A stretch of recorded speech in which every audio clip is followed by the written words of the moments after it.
together. And welcome to the stage, the one and only Jens Rappinger!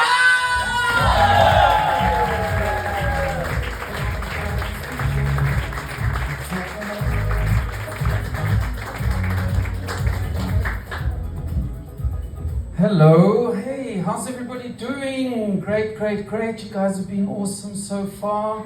My name is Jens. It's my first time back in Luxembourg since like 22 years ago. Yeah. I must say everything's like super nice here. Everything's really cool. There's South Africans in the audience. I'll get to you later, Thomas. It's alright. But no, super nice. I mean, everything's like really fancy and shit. You know, you guys have got free public transport, which is great. You know, overweight people, when they sweat truffle oil. Even like the not so good looking people are pretty good looking. Hey, Theo. I'd fuck you.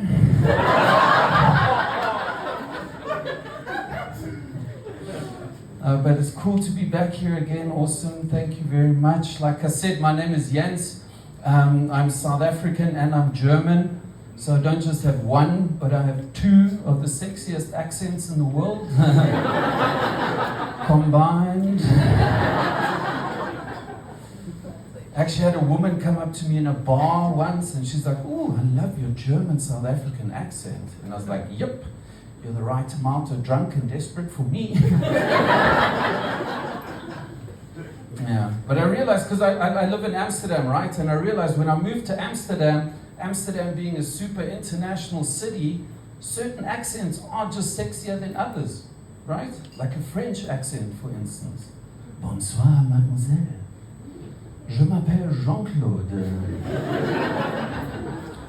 Roses are red, violets are blue. I want to have a drink with you." Or a Spanish accent, also super sexy. "Buenas noches, señorita.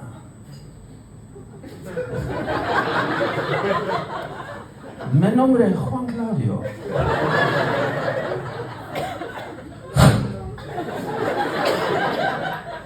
Dance with me." German, on the other hand, not so much. "Guten Tag! My name is Jens Klaus. I want to have a beer with you." Yeah?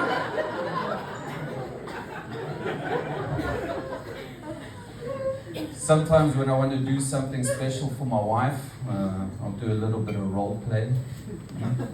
I'll put on a white vest, white underpants, white socks and Birkenstocks.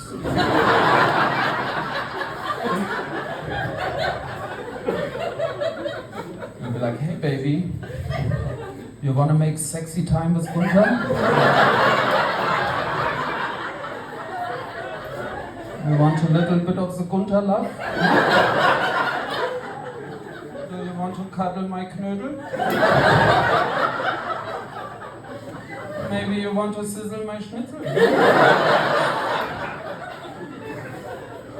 Or maybe I can stuff your strudel. Or maybe you want a little bit of Gunther down under."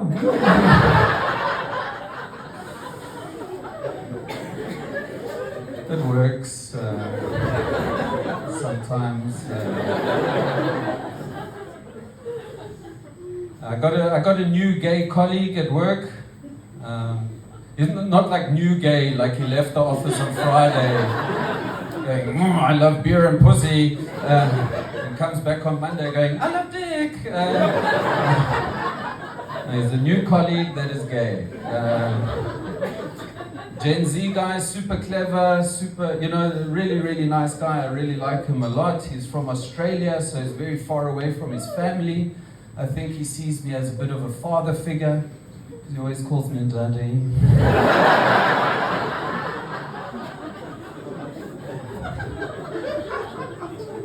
And I mean, I've been out of the flirting business for a while now.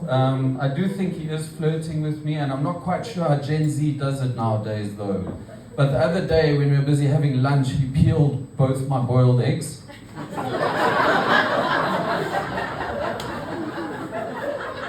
And it's not the fact that he peeled the boiled eggs, it's the fact that he did it with both eggs in one hand while he was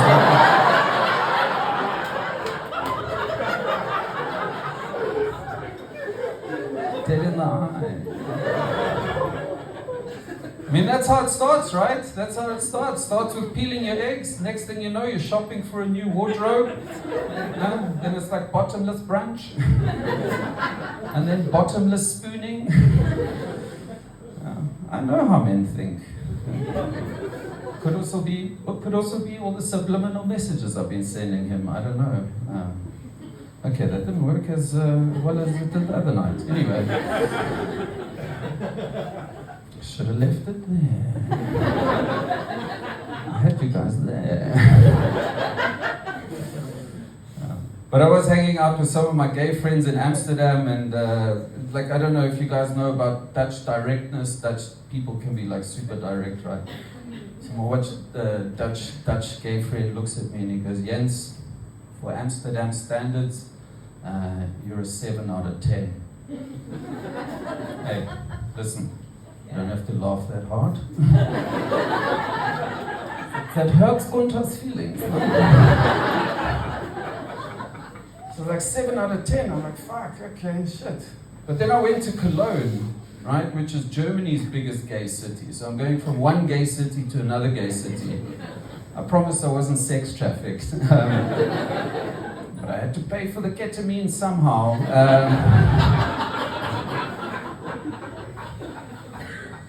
Turns out in Cologne I'm a 9.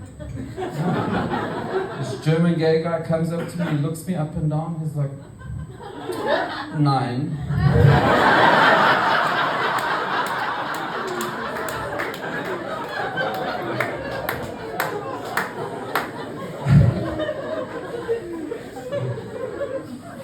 Again, you guys laughed at that way too hard.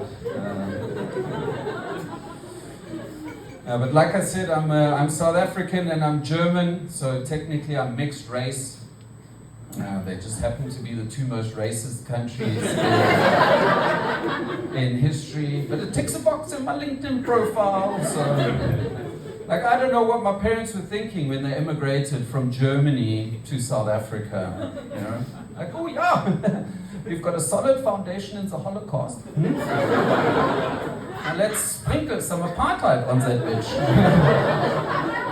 Let's put the super in supremacist.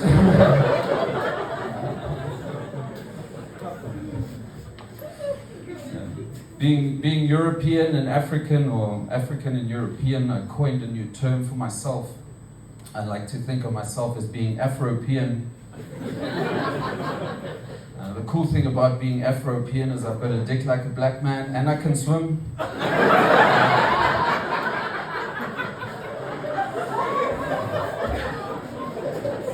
Just kidding. I can't swim.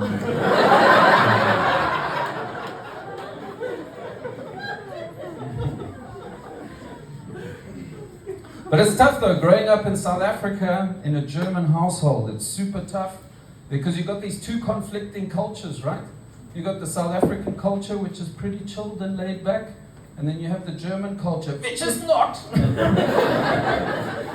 It's like growing up in a Bob Marley song being sung by Rammstein.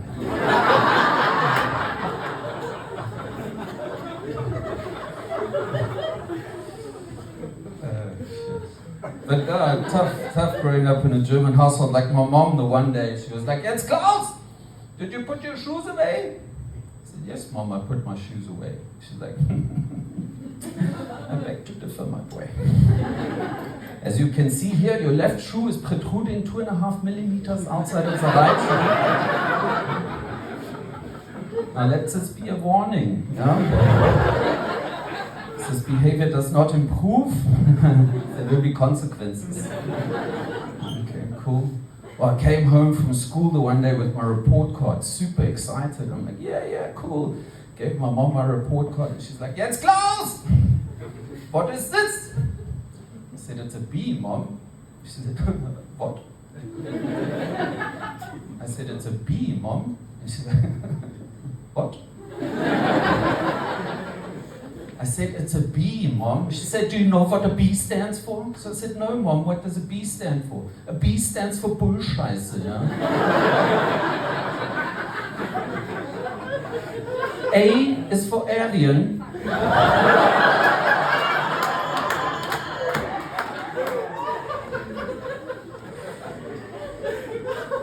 And now if this does not improve, I must remind you that the showers are just over there. I know. How long was the Second World War? 5, 6 years? I lived at home for 18 years. Nobody bought my fucking diary.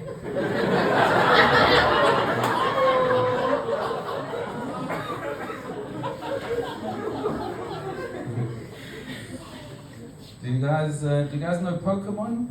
Yeah? Fun fact, as I always like to do in my comedy shows, if you're not laughing, you're learning, huh?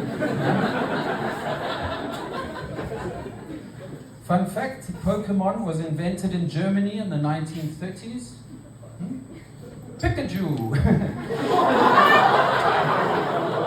Gotta catch 'em all!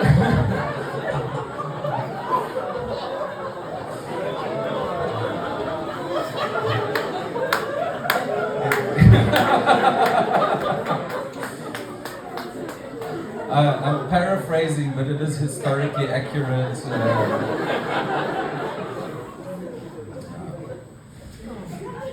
Should we do something a little bit lighter? No.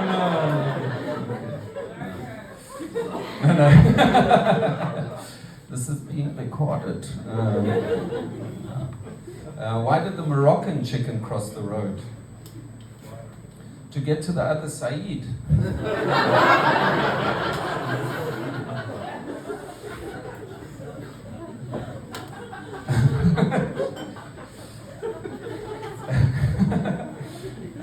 Shit.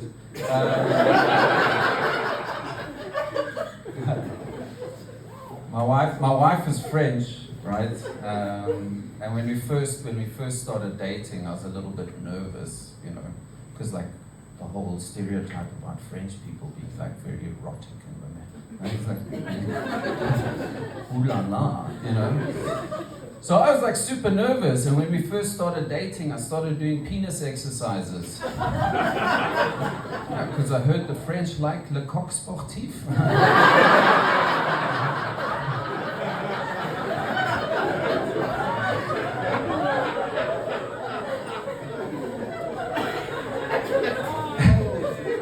I don't want to brag, but I can do push-ups with both hands behind my back.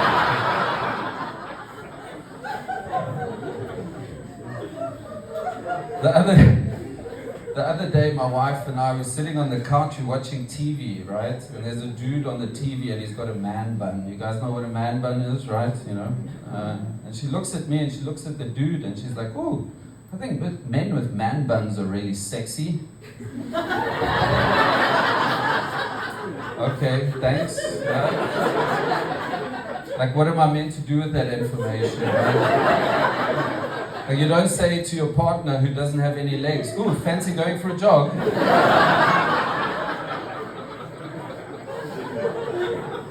I think I was just a little bit jealous though, because like all I wanted since I was like small was to have a man bun, but now I've got this. Call it the solar panel for my sex machine.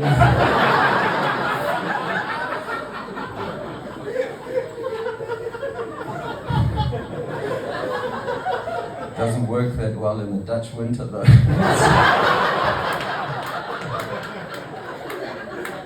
Today though, charged like a giga Tesla factory. Tesla gigafactory. Fucking hell.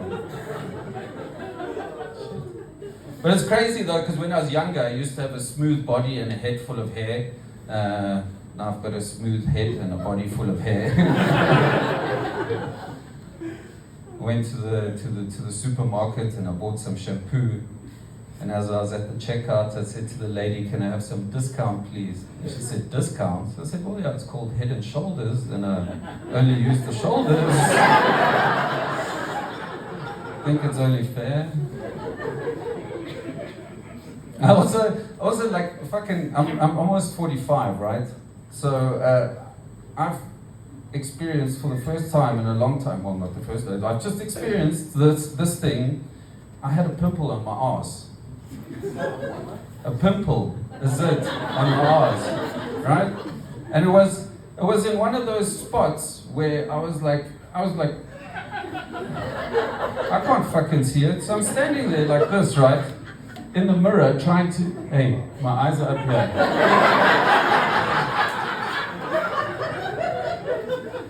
I'm just kidding, you can keep looking. So I'm standing in the mirror trying to see it, and I just can't fucking see it. So I thought to myself, you know what, I'm gonna take a handheld mirror, hold it between my legs like this. Boy, was that a mistake. Fucking hello, Chewbacca. Yeah.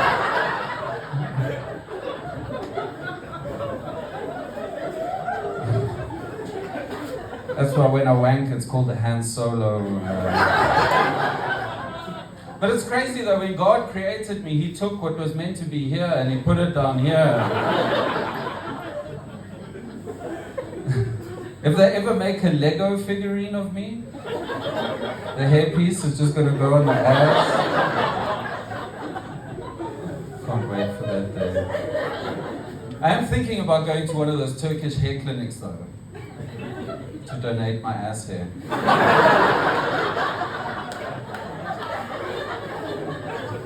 Poor guy's going to have a shit haircut. The rest of his life. You're the only French person in the audience tonight, right? Any other French people in the audience? Yeah, where? What's your name, mate? Clément. Don't tell me you're from Clermont-Ferrand. Where are you from? Lille. Okay, alright, cool. That doesn't go with my joke at all. That's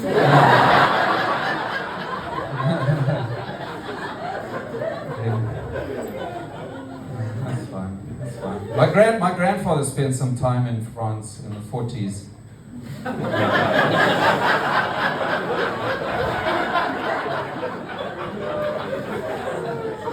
then the Americans and English came, you know.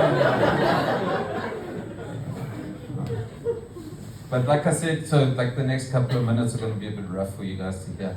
I fucking hate French people.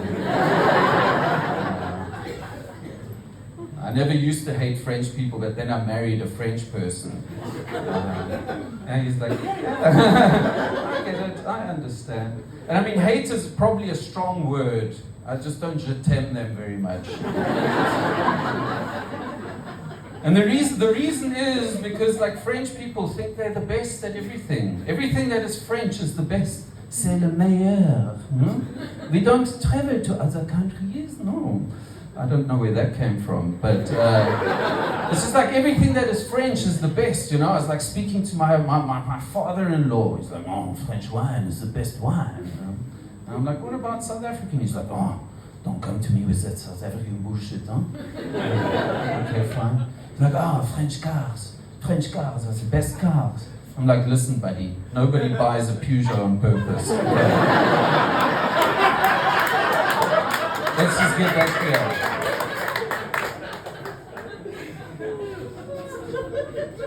And he's like, then he says to me, oh, but what about the baguette? The baguette has got World Heritage status. I said, nobody has ever said this is the best thing since sliced baguette. Oh, but what about Paris? Paris is the best city in the world. I'm like, forget Paris. He's like, but it's the city of love. Yeah, if you love the smell of piss. And the thing that pisses me off the most about the French is that they either Anglify or they Frenchify everything. Alright? Like, I don't know if you guys know or remember the hip-hop artist Flo Rida. You know what they call him in France? Florida.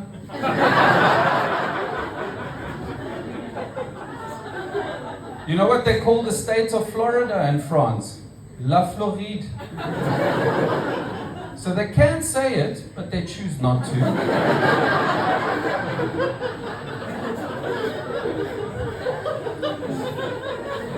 It's the same thing with superheroes. Superheroes. Superman, Superman, Batman, Batman, Spider-Man, Spider-Man. What the fuck is a speeder?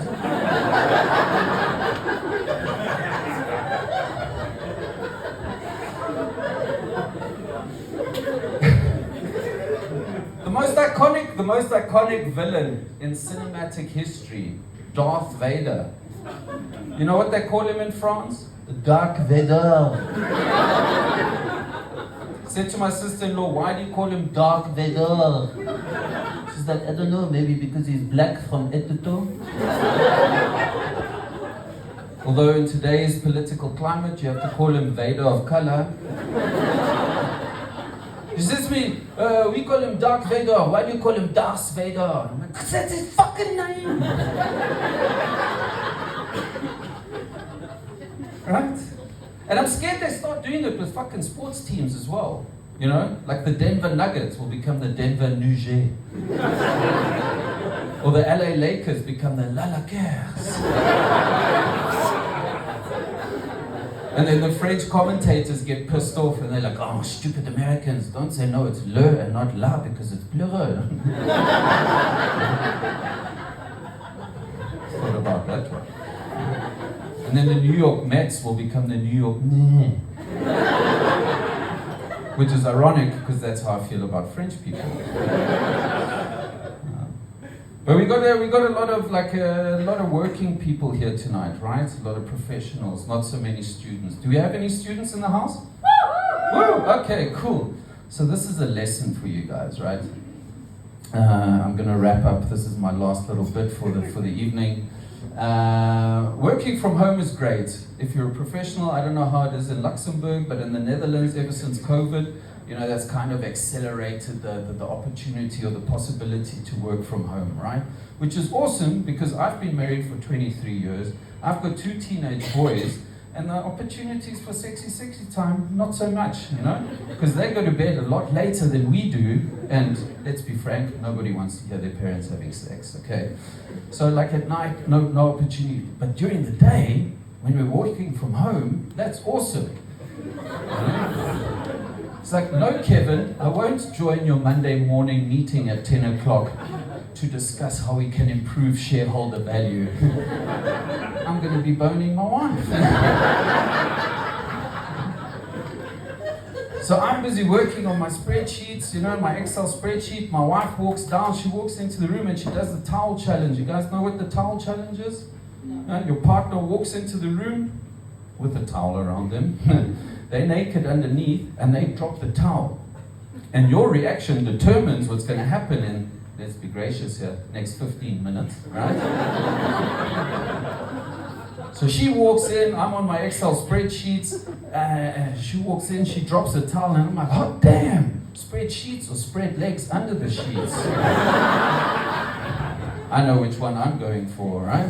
So anyway, kissy, sexy time, it's all great. A couple of days later, I'm sitting on my computer again. She's upstairs in her office, and I think to myself, fuck, you know, anything she can do, I can do better. So I am at the bottom of the stairs. I get undressed, you know, walk up to the top of the stairs really quietly. There's some music playing, and I stand in the door frame. Her back is facing me. She's looking at her computer screen, and I start swinging my dick. Because after 23 years of being with a woman, I know what they want. And a swinging dick is one of those things. Ain't that right, Jana? And I say to my wife, I'm like, hey baby, do you want to fuck? And she turns around and she's crying, and I'm like, oh shit. Can't even sexually harass my own wife anymore. But it turns out she was watching a live stream of her uncle's funeral. I'm like, fuck, I'm not going to do that again. Mostly because she only had one uncle. So we came up with a signal. I bought her one of those bells, you know those bells you get at the hotel reception, written on it, sexy time. So she rings the bell, I know when it's sexy time. I'll be downstairs, ding ding, sexy time. sexy, sexy time. I'll be outside in the garden doing my workout. Ding, ding, ding. Sexy, sexy time, sexy, sexy time. I'll be in the kitchen making lunch, you know? And she rings the, and I kind of got conditioned, like Pavlov's dogs, right? Pavlov rings the bell, the dogs get to eat. My wife rings the bell, I get to, you know? Only problem with that now is when I walk down the streets of Amsterdam and there's a woman riding a bicycle. She rings the bell, I'm like, oh, sexy, sexy time, sexy, sexy time. Yeah. A DHL guy, he just knocks on the door now and he doesn't ring the bell anymore. You guys have been absolutely fucking awesome. Thank you very much.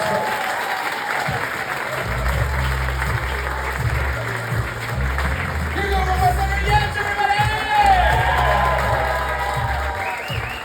Alright, ladies and gentlemen, you guys have been an absolutely fantastic audience. This, like I said, is the last show that we are doing on the Red Mic Tour before we take our little summer break. And so I'm going to take a little picture with the comedians on stage because you guys have been such a great audience and I want to remember this night. So please welcome back on stage. So the cocaine they gave me was crazy strong. So please welcome back on stage, Charlie!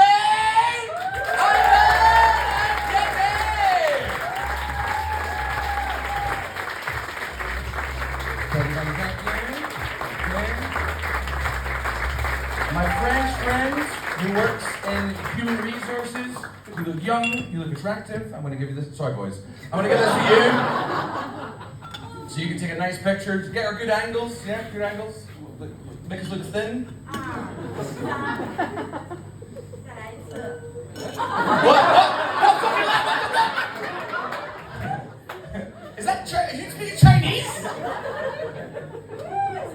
She's like, that means catch these fuckers. Thank you so much. Give her one more time for all the comedians.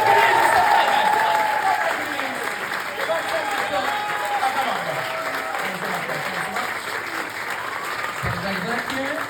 All right. Ladies and gentlemen, that brings us to the end of our show. Genuinely, thank you so much for coming out to support live comedy. Without you guys being here, it's just us comedians talking to ourselves, and my therapist tells me that's real fucking bad. Particularly because I don't have a therapist. I don't know who I'm talking to. On the bar, you will see there's little QR codes. You can follow Red Mike on those QR codes. You can also follow all the comedians who will be at the bar later on. Please add us on Instagram or TikTok or Facebook if you are old. It really helps us do a bunch of stuff. You guys have been absolutely fantastic. Seriously, genuinely one more time. Thank you so much for coming out. Please keep supporting live comedy in the future. And before you go, give a big round of applause one more time for all these amazing comedians who saw tonight. My name's Gallagher. You guys have been fantastic. Have a very good night. We'll see you next time.